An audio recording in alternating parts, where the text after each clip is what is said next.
तुम्ही अजूनही कागदी किंवा लॅमिनेशन केलेलं आधार कार्ड वापरत आहात?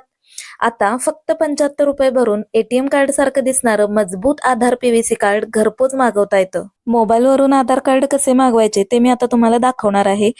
गुगलमध्ये जा आणि माय आधार टाईप करा. जी पहिली वेबसाईट येते त्याच्यावरती क्लिक करा. या वेबसाईटवरती लॉग इन करा. तुमचा आधार नंबर कॅप्चा टाकून लॉग इन विथ OTP म्हणा. त्यानंतर OTP टाकून लॉग इन केल्यानंतर ही सर्व्हिसेस स्क्रीन ओपन होईल. यामध्ये इथे वरती ऑप्शन आहे ऑर्डर आधार पीव्हीसी कार्ड, याच्यावरती क्लिक करा.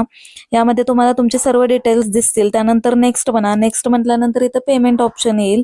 75 रुपीचं तुम्हाला पेमेंट करावं लागेल. टिक करा आणि खाली मेक पेमेंटवरती क्लिक करा. मेक पेमेंट केल्यानंतर पेमेंट करायचं आहे 75 रुपीचं आणि पेमेंट केल्यानंतर 7 ते 15 दिवसात पोस्टाने तुम्हाला तुमचे आधार कार्ड घरपोच मिळेल. ही माहिती आवडली असेल तर तुमच्या मित्रांसोबत शेअर करा. डिजिटल भाग्यश्रीला फॉलो करायला विसरू नका.